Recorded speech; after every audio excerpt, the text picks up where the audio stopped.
अवधूत चिंतन श्री गुरुदेव दत्त श्री स्वामी समर्थ. तुम्हा सर्वांचं आपल्या चॅनलमध्ये खूप खूप स्वागत करते आणि आजच्या या नवीन व्हिडिओला सुरुवात करते.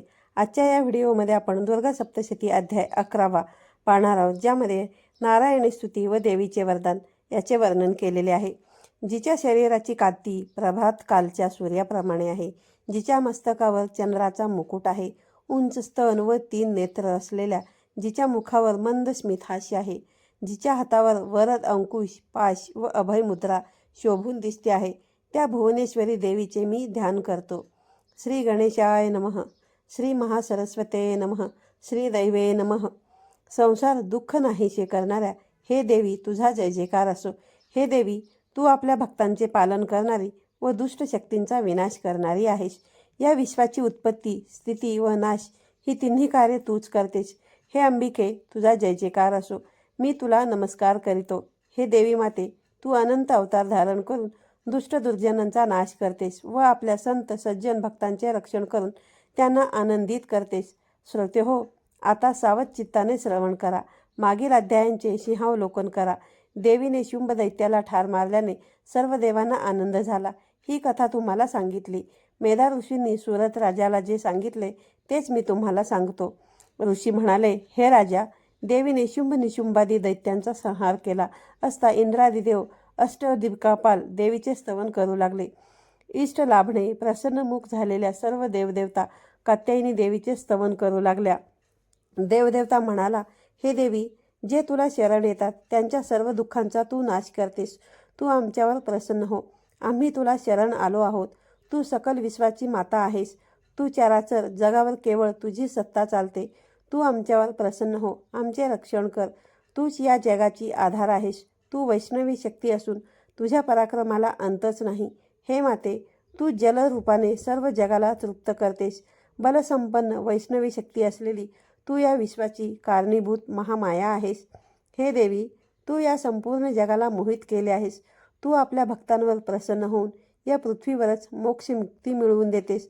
हे देवी, सर्व विद्या तुझीच वेगवेगळी रूपे आहेत. जगातील सर्व स्त्रिया तुझ्याच मूर्ती आहेत. तू एकटीनेच या विश्वाला व्यापले आहेस. तुझी स्तुती काय आणि कशी करणार? तू स्तवन करण्यास योग्य असलेल्या वस्तूपेक्षा श्रेष्ठ परावाणी आहेस. सर्व भूतांच्या ठायी असलेल्या भुक्ती आणि मुक्ती देणाऱ्या तुझ्या स्तवनासाठी आमची वाणी सदैव तत्पर असो. बुद्धिरूपाने सर्वांच्या हृदयात असलेल्या स्वर्ग मोक्ष देणाऱ्या हे नारायणी, तुला आमचा नमस्कार असो. नारायणाची पत्नी म्हणून नारायणी असे तुझे नाव वेदरूपी नारायणास देश ठेवले आहे. काला काष्टादी रूपाने तू विश्वाचा परिणाम म्हणजे परिवर्तन करतेस. या विश्वाचा संहार करण्यास समर्थ असलेल्या हे नारायणी, तुला आमचा नमस्कार असो. हे नारायणी, तू सर्व मंगलांचे मंगल आहेस. तूच कल्याणकारी शिवा आहेस. सर्व पुरुषार्थ प्राप्त करून देणारी शरणागत वत्सल त्रिनेत्रधारी हे गौरी, तुला आमचा नमस्कार असो. हे देवी, तूच या विश्वाची उत्पत्ती स्थिती व विनाश करणारी अनादी शक्ती आहेस. सर्व गुणांचा आधार असलेल्या सर्व गुणमयी नारायणी, तुला आमचा नमस्कार असो. तुला शरण आलेल्या दीन दुर्बलांचे रक्षण करणारी, सर्वांच्या इडापिडा दूर करणारी हे नारायणी, तुला मी नमस्कार करतो. हे नारायणी, तू ब्राह्मणी शक्तीचे रूप धारण करतेस व हंस विमानावर आरूढ होऊन कुश मिश्रित जल शिंपडून दुष्ट शक्तीचा नाश करतेस. हे नारायणी, तुला आमचा नमस्कार असो. माहेश्वरी रूपाने प्रकट होऊन त्रिशूल चंद्र व सर्प धारण करणाऱ्या व नंदीवर आरूढ होणाऱ्या हे नारायणी देवी, तुला आमचा नमस्कार असो. हे नारायणी, तो कौमारी रूप धारण करतेस. मोर व कोंबड्यांचे पालन करतेस. हातात शक्ती धारण करतेस. तुला आमचा नमस्कार असो. शंख चक्र व गदा धनुष्य ही उत्तम शस्त्र धारण करणाऱ्या वैष्णवी शक्ती रूप असलेल्या हे नारायणी, तू आमच्यावर प्रसन्न हो. तुला आमचा नमस्कार असो. हातात महाभयानक महाचक्र घेतलेल्या, आपल्या दाढेवर पृथ्वीला धारण करणाऱ्या वाराही शक्ती रूप धारण करणाऱ्या कल्याणकारी नारायणी, तुला आम्ही वंदन करतो. महाभयंकर नरसिंह रूपाने दैत्यांचा वध करणाऱ्या व त्रिभुवनाचे रक्षण करणाऱ्या हे नारायणी, तुला आमचा नमस्कार असो. मस्तकावर किरीट व हातात महावज्र धारण करणाऱ्या वृत्तासुराचे प्राण घेणाऱ्या सहस्त्र नेत्र इंद्रशक्तीचे रूप धारण करणाऱ्या हे नारायणी, तुला आमचा नमस्कार असो. शिवदूती रूपाने दैत्यांच्या विशाल सेनेचा संहार करणाऱ्या, भयंकर रूप धारण करून प्रचंड गर्जना करणाऱ्या हे नारायणी, तुला मी नमस्कार करतो. विक्राल मुख असलेल्या गळ्यात नर मुंडमाला धारण करणाऱ्या, मुंड दैत्याला वध करणाऱ्या, चामुंडा रूप असलेल्या हे नारायणी, तुला आमचा नमस्कार असो. लक्ष्मी, लज्जा, महाविद्या, श्रद्धा, पुष्टी, रचधा, ध्रुवा, महारात्री, महाअविद्या रूप असलेल्या नारायणी, तुला आमचा नमस्कार असो.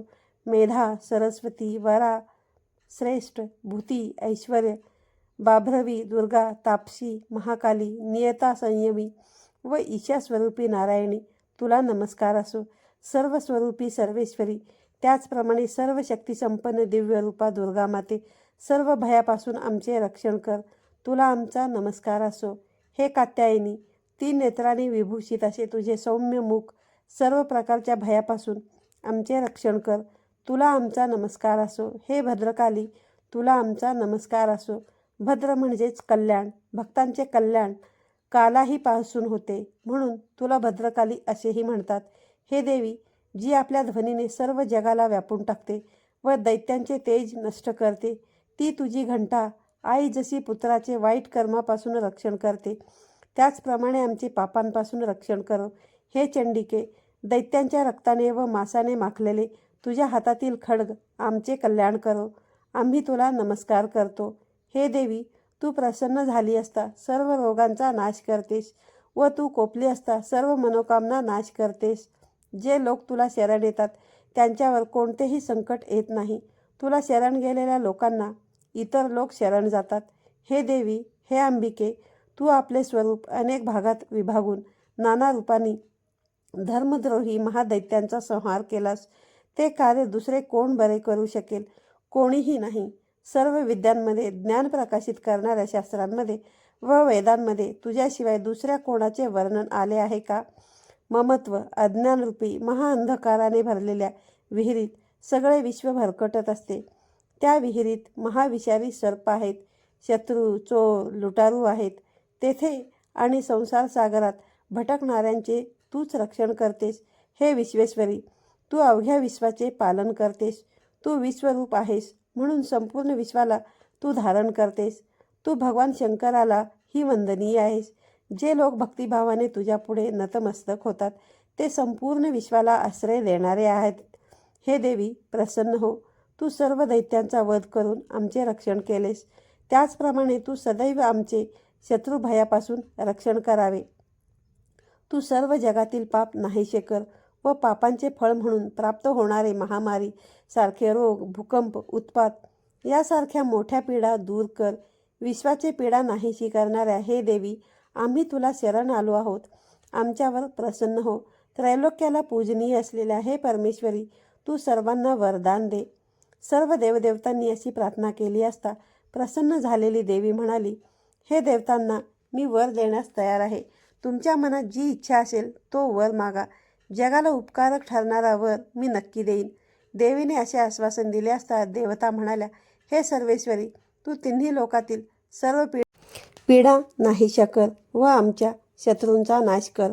देवी म्हणाली, हे देवतांनो, वैवस्वत मन्वंतराच्या 28व्या युगात शुंभ आणि निशुंभ नावाचे 2 महादैत्य पुन्हा उत्पन्न होतील. त्यावेळी मी नंदगोपाच्या घरी त्याची पत्नी यशोदा हिच्या पोटी अवतीर्ण होऊन विंध्य पर्वतात जाऊन राहील व त्या 2 दैत्यांचा नाश करीन. मी जेव्हा यशोदेच्या पोटी जन्म घेईन तेव्हा वासुदेव कृष्णाला घेऊन येईल. त्याला यशोदेच्या जवळ ठेवून मला मथुरेला देवकीकडे घेऊन जाईल. कंसाला हे समजताच तो मला दगडावर आपटेल. त्या क्षणी मी आकाशात जाईन. कंस भयभीत होईल. त्यावेळी देव गंधर्व माझे स्तवन करतील. हे जगदंबे, निशुंभ शुंभ पुन्हा उत्पन्न होतील. त्यांचा तू वध करावास. देवांनी अशी प्रार्थना केली असता मी विंध्य पर्वतावर येऊन शुंभ निशुंभ यांना ठार मारेन. त्यावेळी नंदा नावाने प्रसिद्ध होईल. नंतर अत्यंत भयंकर रूप धारण करून मी पृथ्वीवर अवतार घेईल व वैप्रचित्त नावाच्या दैत्याचा नाश करीन. त्या भयंकर त्यांचे भक्षण करताना माझे दात डाळिंबाच्या फुलासारखे लाल होतील. त्यावेळी स्वर्गातील देवता व पृथ्वीवरील मानव माझी स्तुती करताना मला रक्तदंतिका असे म्हणतील. नंतर जेव्हा पृथ्वीवर 100 वर्षे अवर्षण निर्माण होईल, लोकांना पिण्यासाठीही पाणी मिळणार नाही, त्यावेळी ऋषीमुनींनी माझ्या स्तवन केले असता मी आयोनिज रूपात प्रकट होईन व 100 नेत्रांनी ऋषींना पाहीन. त्यावेळी लोक माझे शताक्षी नावाने स्तवन करतील. देवदेवतांनो, त्यावेळी मी माझ्या शरीरापासून निर्माण झालेल्या शाकांनाने सर्व जगाचे भरण पोषण करीन.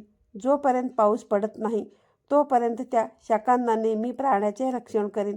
त्यामुळे मी पृथ्वीवर शाकंभरी नावाने प्रसिद्ध होईल.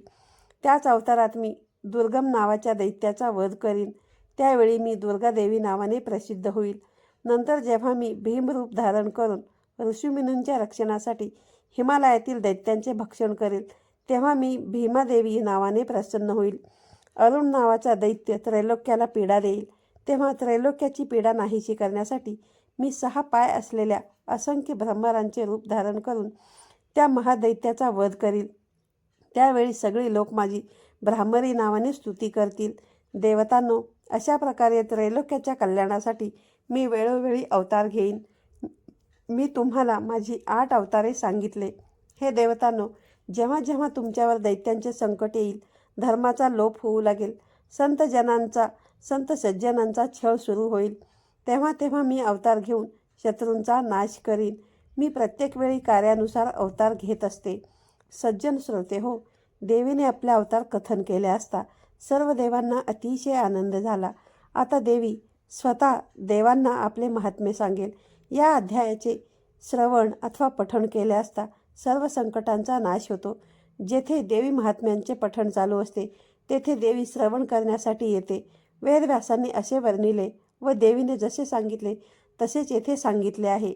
श्री मार्कंडेय पुराणाच्या सावर्णिक मन्वंतरातील श्री देवी महात्म्यातील नारायणी स्तुती व देवीचे वरदान नावाचा 11वा अध्याय समाप्त.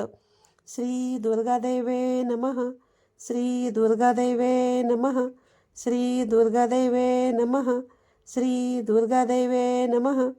श्री दुर्गादेवे नमः. श्री दुर्गादेवे नमः. श्री दुर्गादेवे नमः. श्री दुर्गादेवे नमः. श्री दुर्गादेवे नमः. श्री दुर्गादेवे नमः. श्री दुर्गादेवे नमः. ओम ऐं ह्रीं क्लीं चामुंडाय विच्चे.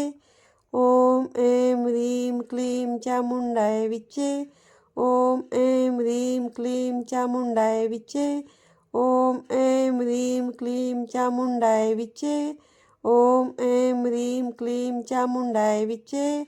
ओम ऐं ह्रीं क्लीं चामुंडाय विच्चे.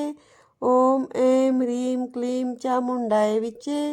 ओम ऐं ह्रीं क्लीं चामुंडाय विच्चे. ओम ऐं ह्रीं क्लीं चामुंडाय विच्चे.